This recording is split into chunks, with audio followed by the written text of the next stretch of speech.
सहनाववतु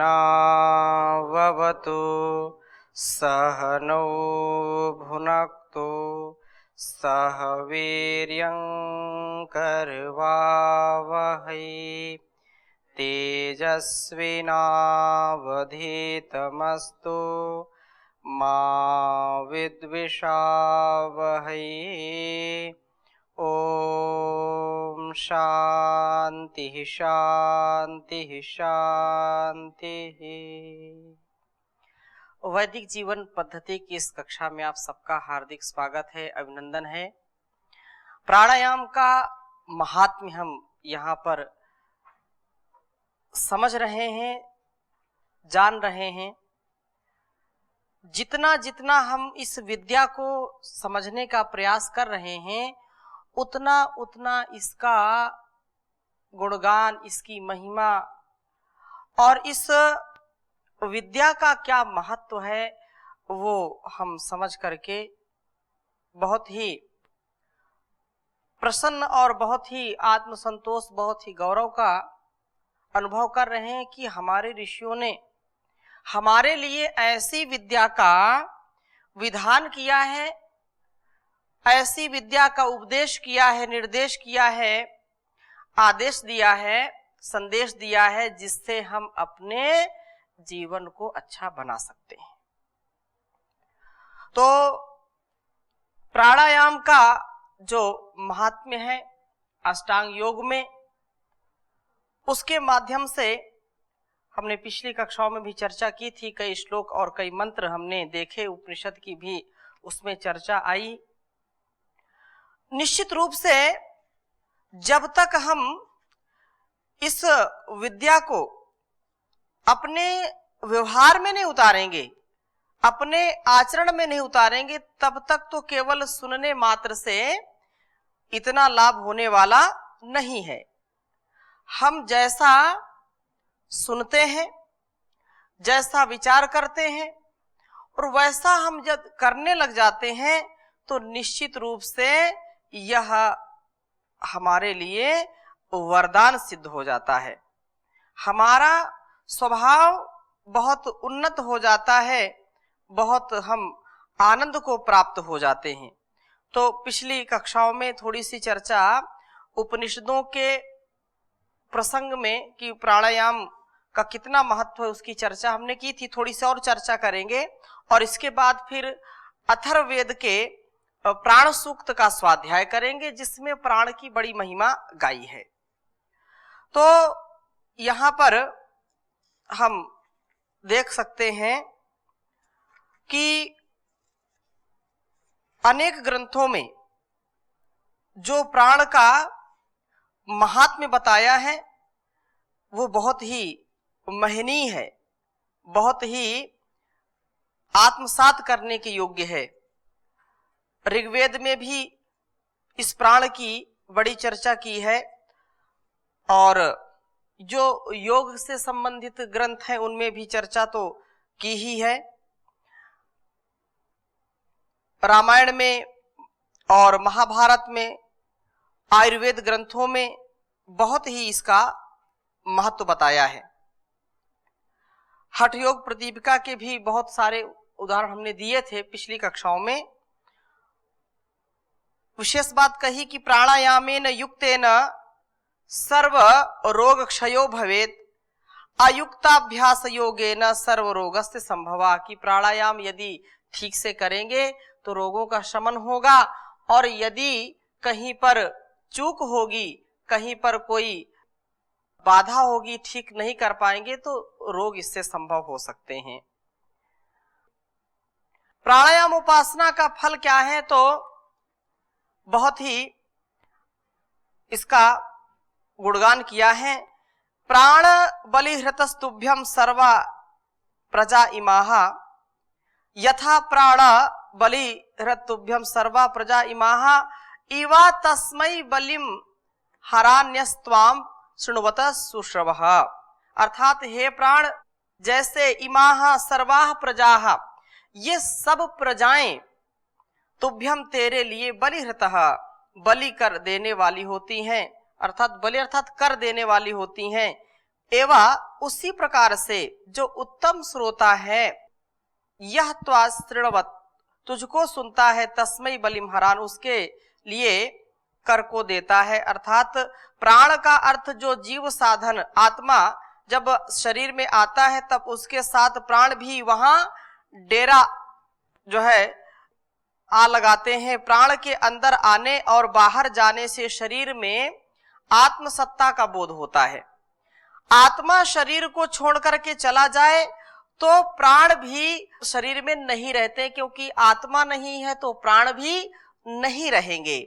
आत्मा अभौतिक है, उसकी भूख को भौतिक पदार्थ नहीं मिटा सकते हैं। अभौतिक को अभौतिक की ही कामना होती है, और जो भौतिक है उसको भौतिक की कामना होगी। फिर भी यह हम जो खाते पीते हैं, पृथ्वी से अन्न फल मेवे आदि के रूप में जो कर लेते हैं, जल दूध आदि पेय पदार्थों का पान करते हैं, आग तापते हैं, कंबल ओढ़ते हैं, वह सब किसके लिए? तो वेद का उत्तर है कि यह प्राण बलि हृतत्वभ्यम सर्वा प्रजा इमा, है प्राण, ये आग हवा पानी पृथ्वी रूपी सारी प्रजाएं तुझे कर दे रही हैं। इसका प्रमाण यह है कि खाने पीने से शरीर पुष्ट होता है, इंद्रियां सबल होती हैं, प्राण शक्ति दृढ़ होती है। खाने या न खाने से आत्मा में वृद्धि या ह्रास नहीं होता है, उसमें कभी क्षय का या वृद्धि का कोई प्रश्न ही नहीं उठता है। यदि खाना पीना आत्मा की वृद्धि और ह्रास का कारण होते तो जो सारे जो भोजन भट्ट हैं, जो पेटू हैं, वो आत्मिक उन्नति करने वाले होते। अर्थात जो जितना खाएगा उतना उसकी आत्मा बलिष्ठ होगी, उतना उसकी आत्मा वृद्धि को प्राप्त होगी। तो जो कम खाने वाला है, जिसकी जठराग्नि मंद है, उसकी आत्मा कमजोर होती चली जाती। और जो खाने वाले होते हैं, ज्यादा जो है हमेशा जो मुंह चलाते रहते हैं, फिर उनकी आत्मा बहुत सबल हो जाती। ऐसा होता, लेकिन ऐसा होता नहीं है। जो भोजन भट्ट महानुभाव तो केवल जो है राक्षस प्रवृत्ति के धर्म का पालन करते हैं, खाते पीते मौज उड़ाते हैं। जावत जीवेत सुखम जीवेत ऋणम कृत्वा घृतम पिबेत। तो ऐसी धारणा से लोग जो भोग की भावना में बह जाते हैं, वो कभी उन्नति को प्राप्त नहीं होते हैं।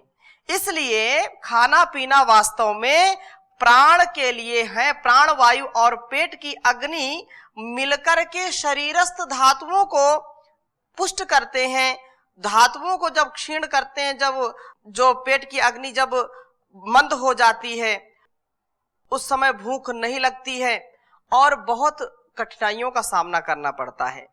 तब अन्न आदि के द्वारा उसको विशेष औषधि प्राणवायु आदि प्राणायाम से उस व्याधि को दूर करते हैं।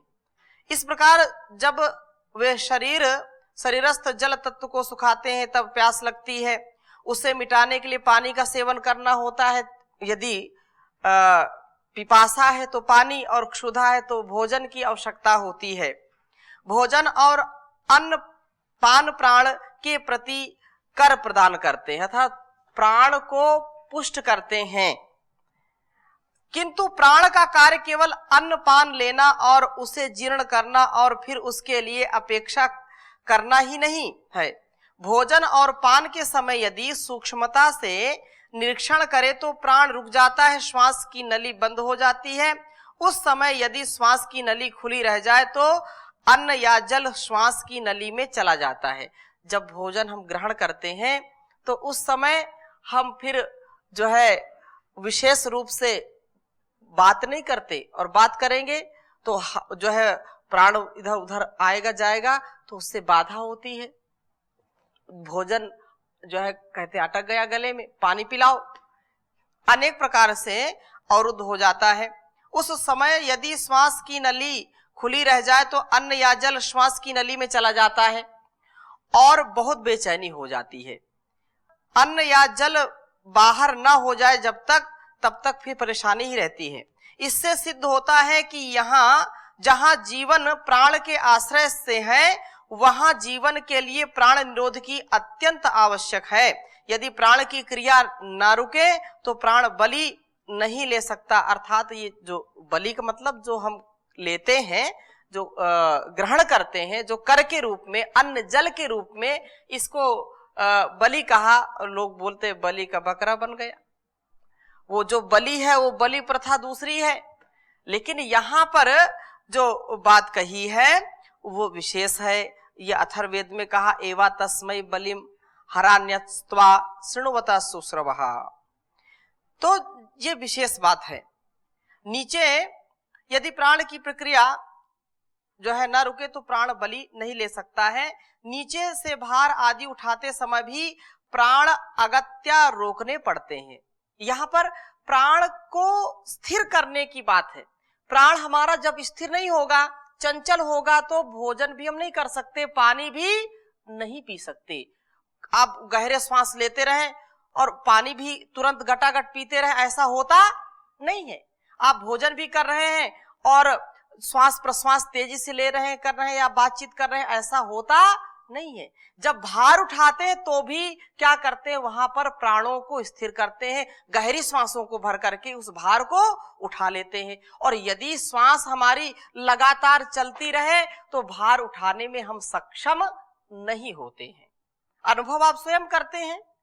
जब भी कोई भार उठाएंगे तो क्या करेंगे, श्वासों को भरते हैं, श्वासों को भरा और फिर उस जो है भार को उठा लेते हैं। इस प्रकार से यह प्रतीत होता है कि प्राण निरोध में बड़ा बल है। अर्थात प्राणायाम पूर्वक जब हम कोई कार्य करते हैं तो ये बहुत ही बल को बढ़ाने वाला होता है। जो बड़े बड़े पहलवान हुए, चाहे वो राममूर्ति हो, गामा पहलवान हो या दारा सिंह हो, उन्होंने प्राण विद्या को जाना। और ऐसे ऐसे योगी महात्मा हुए हैं जो प्राण विद्या के कारण बड़े बड़े जो है वजन, जिनको उठाना बड़ा मुश्किल काम, उन्होंने उठा लिए। लोग जो है बड़े बड़े वाहनों को खींच लेते हैं। यहां तक कि हम सुनते हैं कि ऐसे भी पहलवान हुए कि रेलगाड़ी के इंजन को भी वो रोकने का सामर्थ्य रखते थे। किसके कारण? प्राण विद्या के कारण। और बात छोड़िए, परम पूज्य गुरु जी के विषय में भी हम सुनते हैं कि गुरु जी तो हमारे सामने ही हैं। गुरु जी प्राण विद्या के कारण बड़ी बड़ी मोटी मोटी जंजीरों को भी तोड़ते थे, बड़ी मोटी साखलों को तोड़ देते थे। और जो है दोनों तरफ, एक तरफ इधर जो है कोई भी 4 पहिया वाहन, कोई इधर एक 4 पहिया वाहन, और दोनों को जो है रोक लेते थे। ये प्राण विद्या का ही, जब प्राणों को रोकेंगे, श्वासों को भरेंगे, निरोध करेंगे प्राणों का, तो वो शक्ति को कई गुना बढ़ा देता है। इसलिए प्राणायामः परमं तपः, परम तपः कहा इसको। प्राणायाम से बढ़कर के कोई बड़ा तप नहीं है। प्राण के इन और इसी प्रकार से अन्य रहस्यों को जो सुनता है वह सुश्रवः है, जो यहाँ अथर्ववेद में कहा। आगे भी इसकी चर्चा करेंगे हम कि सुनना उसका सफल है। जो प्राण की इन शक्तियों का ज्ञान प्राप्त कर लेता है, तस्मै बलिम हरान, उसे प्राण भी कर देता है।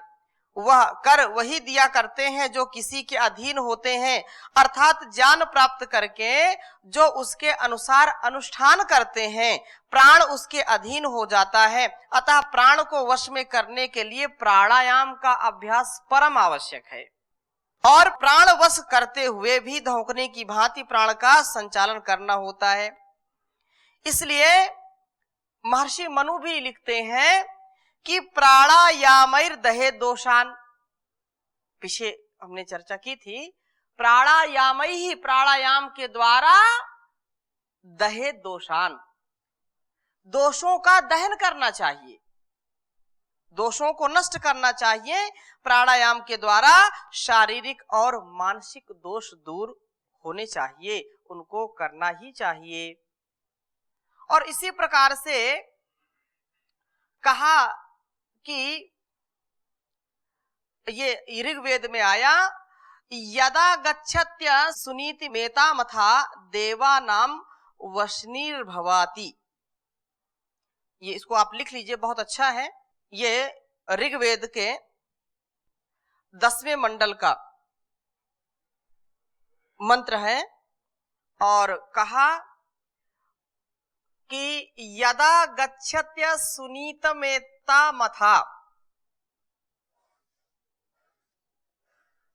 यदा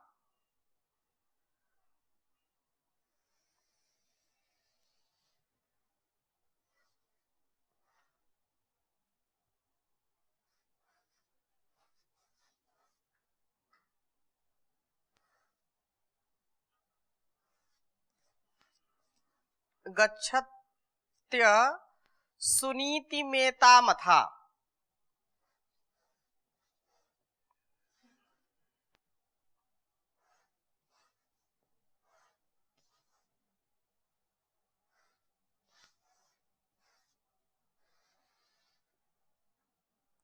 सुनीतिमेता मथा,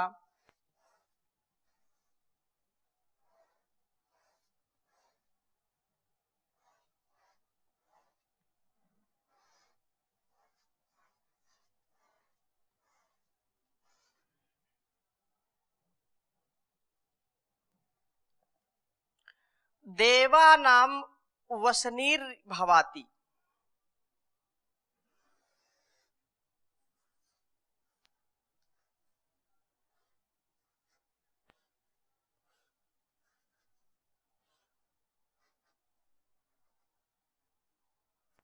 देवानां वसनिर्भवाति।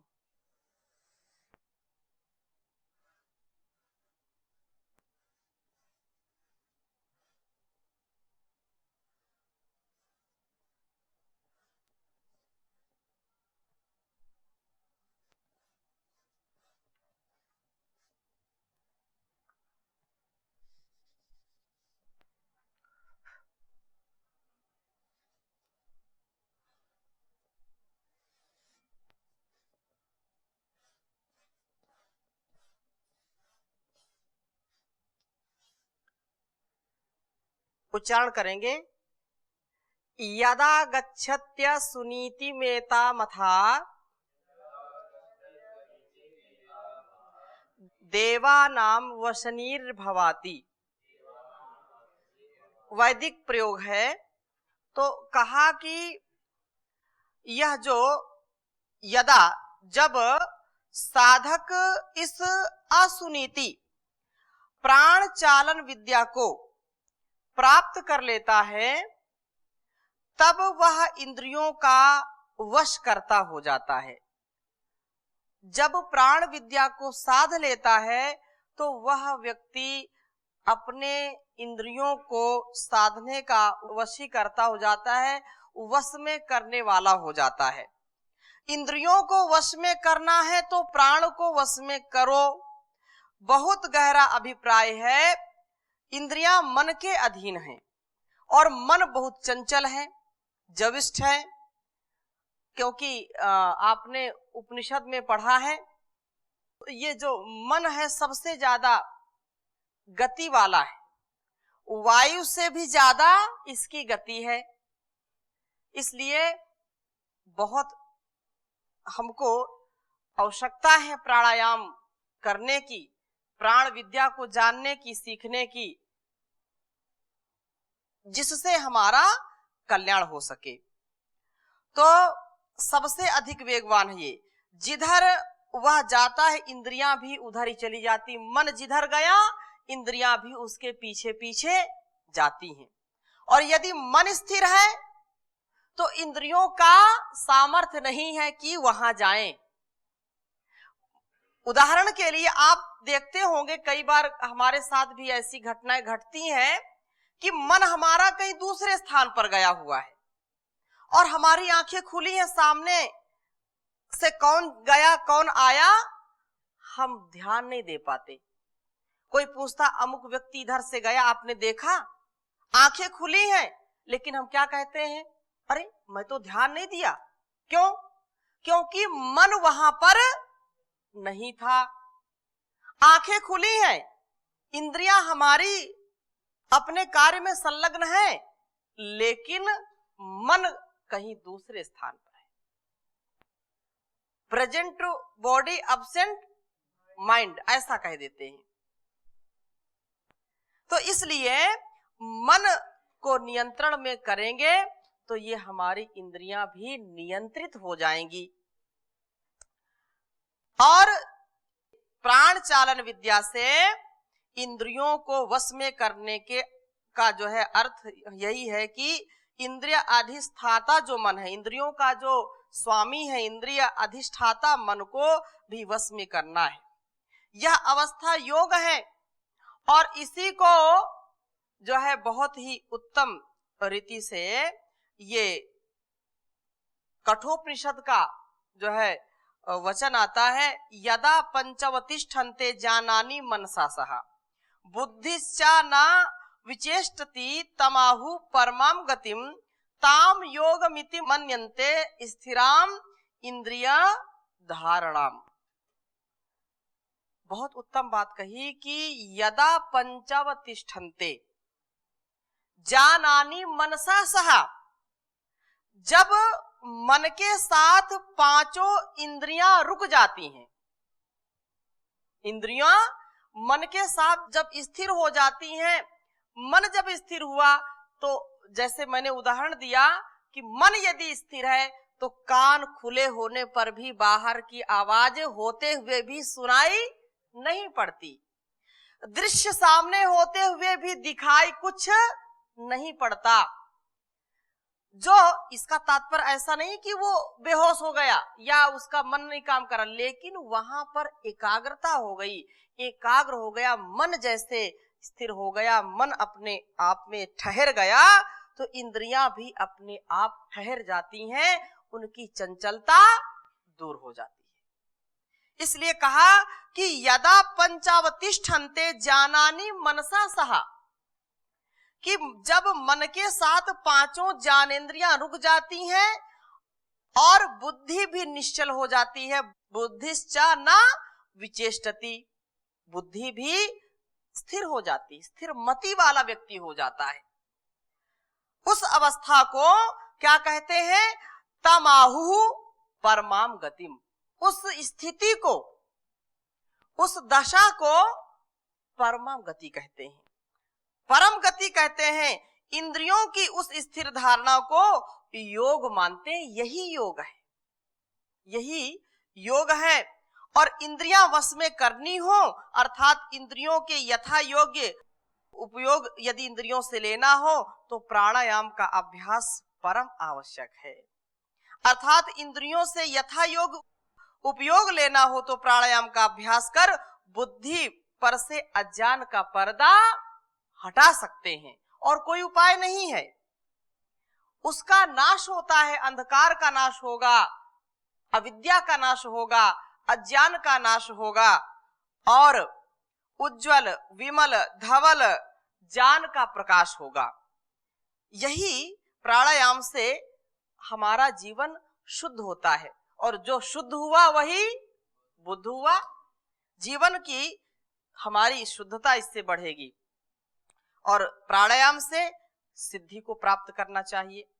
प्राणायाम के जो है विषय में जैसे महर्षि ने भी बहुत स्थानों पर इसका उल्लेख किया है, सत्यार्थ प्रकाश में भी, ऋग्वेद भाष्य भूमिका में भी, तो उसका भी हम स्वाध्याय कर सकते हैं। और प्राणायाम की महिमा में वेद, मनु और पतंजलि महर्षि आदि सभी का जो एक उपदेश है वो हमारे लिए शिरोधार्य है, उग्राही है, उसको हम कभी भी त्यागे नहीं। ऋग्वेद का एक बहुत अच्छा मंत्र 5वें मंडल का है, इसको भी हम समझते हैं, एक बार देखते हैं कि प्राणायाम का क्या विशेष महत्व यहाँ पर बतलाया है। क्योंकि ऋग्वेद जो है, जिसको पाश्चात्य विद्वान भी मानते हैं कि संसार को जब किसी भी विद्या का ज्ञान नहीं था, कोई नहीं जानता था, उस समय भी ऋग्वेद दुनिया की लाइब्रेरी में सबसे जो है पुराना ग्रंथ है, प्राचीन ग्रंथ है। मैक्स मूलर ने भी ऋग्वेद के विषय में लिखा, Rigveda is the oldest book of the world library. संसार के पुस्तकालय में सबसे जो प्राचीन ग्रंथ है वो क्या है? ऋग्वेद है। तो ऋग्वेद के विषय में यहां पर जो विशेष बात कही कि ना सा जीयते मरुतो ना हन्यते ना श्रेधति ना व्यथते ना रिष्यति नास्तिराया उपदस्यन्ति नोतय ऋषिम वा यम राजानम वा सुदुषदथ। अर्थात हे प्राण, यम जिस ऋषिम जानी को अथवा राजानम राज्य रक्षा कर्म पारायण कर्मशील को अथवा किसी अन्य को सुशुदथ सुख देते हो, वह न जीते, वह हानि वो नहीं उठाता, न ही श्रेष्ठ क्षीण नहीं होता, आयु में कम नहीं होता है, उसकी आयु सदा बढ़ती जाती है। और न व्यथते, वो कभी डरता नहीं है, कभी कांपता नहीं है। न रिष्यति, न रिस करता है, क्रोध करता है। बोले बड़ ये रिसा गया, ये रिस गया क्या? बोले रिस जाता है, ये वैदिक प्रयोग है, इस गांव में भी चर्चा करते हैं।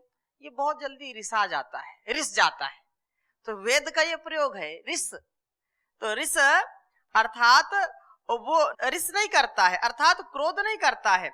और ना ही अस्य इसके रायः धन उपदस्यन्ति क्षीण होते हैं। जो प्राणायाम को अपने जीवन का आधार बनाता है, उसको संसार का सब वैभव सब व्यापार उत्तमता से प्राप्त हो जाता है।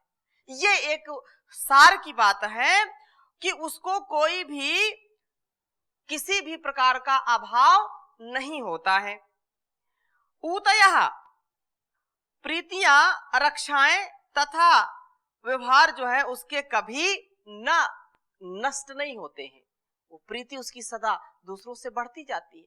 जो प्राणायाम करेगा उसकी इंद्रियां वश में रहेंगी, उसका छल कपट ईर्ष्या द्वेष का जो भाव है वो सर्वथा दूर हो जाएगा। इसलिए प्राणायाम हमारे लिए बहुत आवश्यक है, नितांत आवश्यक है, हमारी विशेष मांग होनी चाहिए। तो इस वेद मंत्र को हम अगली कक्षा में रखेंगे आपके सामने और विस्तार से। आज यहीं पर विराम देते हैं। ओम शांति शांति शांति।